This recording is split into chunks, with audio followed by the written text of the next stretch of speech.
नसों की कमजोरी या नसों की दिक्कतें जो होती है उसको हम किस तरीके से समझ सकते हैं, क्या इसके कारण होते हैं, इसको होम्योपैथिक दवाई से कैसे ठीक किया जा सकता है।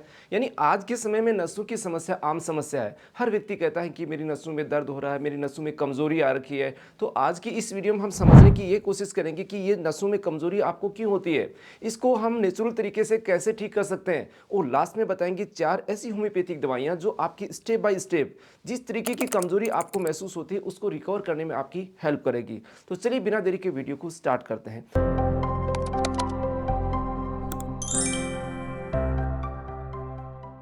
दोस्तों, हमारे शरीर के अंदर मिलियंस बहुत सारी ऐसी नसें होती है जो हमारी बॉडी को कोऑर्डिनेट करती है, हमारी बॉडी को एक सही तरीके से वर्क करने में हेल्प करती है। आपकी मांसपेशियां, जैसे हाथ हिल रहा है, मुंह चल रहा है, जीभ जबान चल रही है, आपकी आपकी गर्दन हिल रही है, सब की सब मूवमेंट होती हैं वो नर्वस सिस्टम से कंट्रोल होती है। क्योंकि जो सेंसेशन हमारे आंखों के माध्यम से, नाक से जो स्मेल आती है, मुंह से टेस्ट आता है, हमारा डाइजेशन सही तरीके से चलता है, हमारा हार्ट तरीके से पंप करता है, लंग्स के अंदर रेस्पिरेशन होता है, तो ये टोटल जो मूवमेंट्स होती हैं ये हमारी बॉडी में नर्वस सिस्टम के माध्यम से ही कोऑर्डिनेट होती है। अगर किसी भी कारणवश नर्व के अंदर या नसों के अंदर डैमेज हो जाता है, कोई तरीके की क्षति हो जाती है, वहाँ पर कमजोरी आ जाती है, तो उसका कहीं ना कहीं उसी ऑर्गन पे इफेक्ट आता है। तो अब बात करते हैं कि अगर आपको नसों में कमजोरी है या आपकी नर्व वीकनेस है तो कैसे आप महसूस करेंगे। फ्रेंड्स, इसके एग्जैक्टली कोई सिम्टम नहीं है, लेकिन जिस पार्ट के अंदर दिक्कत होती है उसके अकॉर्डिंग ही सिम्टम डेवलप होते हैं। तो हम जैसे आप बात करेंगे कि आपका रेस्पिरेटरी सिस्टम जो है उसमें दिक्कत आ रही है, तो आपको पता नहीं चल पाएगा रेस्पिरेटरी सिस्टम में नर्वस सिस्टम की वजह से दिक्कत है, या फिर आपके हार्ट में नर्वस सिस्टम नसों में कमजोरी, तो आप इस चीज़ को इजी वे में पता नहीं कर पाएंगे। लेकिन होता क्या है कि हमारे हाथ पैर, हमारे बदन के अंदर कुछ ऐसे कॉमन सिम्टम्स होते हैं जो हमें शुरुआत में महसूस होने लग जाता है कि हमारी नसें कमज़ोर हो गई, या हमें थकान सा एहसास हो रहा है, सुस्ती आने लग जाती है, हर समय सोने का मन करता है। उस पार्ट के अंदर आपको क्या लगता है, कई बार झुंझुनी सी होने लग जाती है। तो ये जो सेंसेशन होते हैं हमारे हाथ पैर बदन के अंदर, ये ज़्यादा महसूस होते हैं। देखिए, हाथों में झुंझुनी हो रही है, पैरों के अंदर झुंझुनी हो रही है, या सुइयाँ सी चुभ रही है, वहाँ पर हल्का हल्का कमजोरी का सा आपको एहसास हो रहा है, या धीरे धीरे ये चीज़ें प्रोग्रेस करती है। यानी नसों की कमजोरी अगर और ज़्यादा एडवांस होती है तो वहाँ पर क्या होता है कि वो पार्ट नम सा पड़ने लग जाता है, सून सा पड़ने लग जाता है, वो सही तरीके से रेस्पॉन्ड नहीं करता। कई बार देखा होगा कि कोई पर्सन होता है, चल रहा होता है, लड़खड़ाने लग जाता है, उसकी जो मूवमेंट्स होते हैं वो प्रॉपर नहीं रह पाती है, बोलने में उसको दिक्कत आने लग जाती है, यानी स्लर स्पीच होने लग जाती है।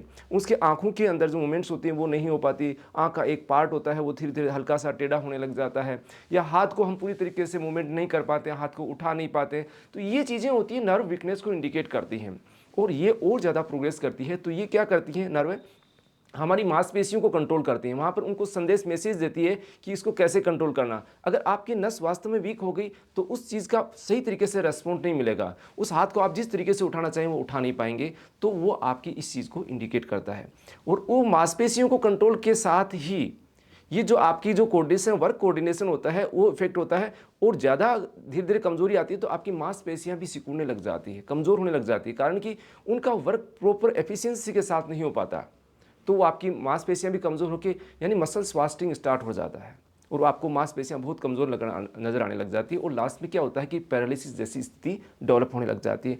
तो आपको भी किसी भी तरीके की नर्व वीकनेस से संबंधित आपको जैसे लगातार क्या है कि सुस्ती, थकान जैसी बनी हुई है, काम करने का मन नहीं कर रहा है, हाथ पैर काम नहीं कर रहे हैं, झुंझुनी है, आपको पैरों के अंदर बहुत ज़्यादा शिकायत हो रही है, तो आप अपने नज़दीकी डॉक्टर से परामर्श जरूर करें। हो सकता है आपको अदर रीजन्स की वजह से हो, लेकिन ज़्यादातर जो कंडीशंस होती है वो नर्व वीकनेस की वजह से ही होती है। अब चले बात करते हैं कि इसके क्या क्या कारण हो सकते हैं।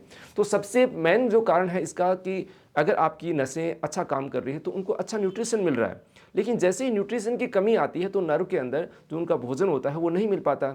वो मेन जो खास चीज़ होती है वो विटामिन में भी B12 विटामिन होती है, B6 होती है, इसका न्यूट्रिशन सोर्स होती है। तो इसमें कमी आने की वजह से आपको दिक्कतें हो सकती है, या फिर किसी भी कारणवश नर्व डैमेज हो जाता है। डैमेज का मतलब ये होता है कि कोई चोट लग गई है, या जाने अनजाने में कोई दिक्कत हो गई, या किसी डिजीज की वजह से आपकी नसों में कमजोरी आ गई, जैसे डायबिटीज है उसके अंदर आपको दिक्कत हो सकती है, या कोई वायरल इन्फेक्शन आपको हो गया किसी पार्ट के अंदर, जैसे हर्पी जोस्टर है, वहाँ पर आपको दिक्कत होगी तो नर्व के अंदर आपको दिक्कत होना स्टार्ट हो जाएगी। हर्पी जोस्टर ठीक होने के बाद भी पोस्ट हर्पेटिक न्यूरालजिया लोगों को लंबे समय तक बना रहता है। उसका कारण है कि वो नर्व डैमेज हो जाती है।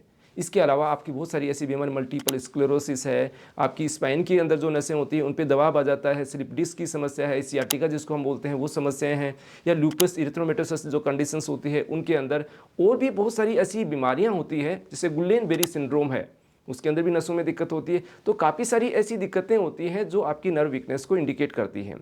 इसके अलावा बहुत सारी ऐसी चीज़ें और भी होती है जो आपकी डिजीज़ के अंदर प्रोग्रेस करती है। जैसे आपको डाइजेशन से रिलेटेड काफ़ी लंबे समय से प्रॉब्लम है तो भी आपको ये चीज़ें नसों के अंदर वीकनेस फील होने लग जाती है।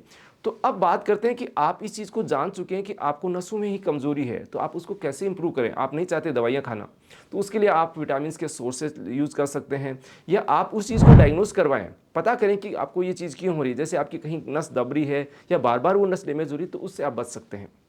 अब बात करते हैं कि होम्योपैथिक मेडिसिन किस तरीके से वर्क करती है। तो सबसे पहली मेडिसिन है, अगर आपको नर्व वीकनेस या कमजोरी या डैमेज की वजह से दिक्कत हो रही है तो वो मेडिसिन है हाइपेरिकम। बार बार आपका बॉडी पार्ट कहीं ज़्यादा वर्क कर रहा है, वहाँ पर डैमेज हो रहा है, कंप्रेशन हो रहा है, वहाँ पर खिंचाव आ रहा है, तो वो एक तरह से नर्व इंजरी है। उस नर्व इंजरी के अंदर आपको साथ में आपको दर्द हो रहा है, झंझनाहट है, सुनापन है, तो उसको ठीक करने में हाइपेरिकम बहुत अच्छी दवा है, यानी नर्व रेमेडी है। इसको आप यूज़ कर सकते हैं और इस चीज़ से आप राहत पा सकते हैं।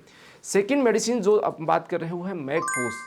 एक टिश्यू साल्ट है, हमारी बॉडी के अंदर जो हमारी सेल्स एक्टिविटी होती है वो उसके अंदर बहुत ही अहम रोल करता है, जिसमें मांसपेशियां हैं। मांसपेशियों का कॉन्ट्रैक्शन होना, उनकी मसल्स पावर जो जनरेट होना, उस तरीके से वर्क को कोऑर्डिनेट करना, तो उसके अंदर मैगफोस का बहुत अहम रोल रहता है। आपकी मांसपेशियां दर्द कर रही है, मांसपेशियों में खिंचाव होता है, आप मूवमेंट करने में आपको दिक्कत होती है, दर्द होता है, तो वो अल्टीमेटली नर्व ही इफेक्ट होती है। तो उसके अंदर मैगफोस 6 पावर का बहुत अच्छा रोल रहता है। थर्ड नंबर की जो मेडिसिन है दोस्तों, कोस्टिकम।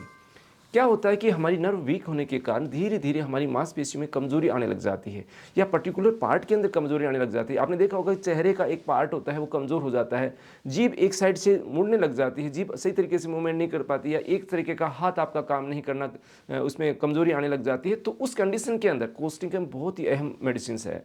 आप कोस्टिकम 30 या 200 पावर का इस्तेमाल कर सकते हैं।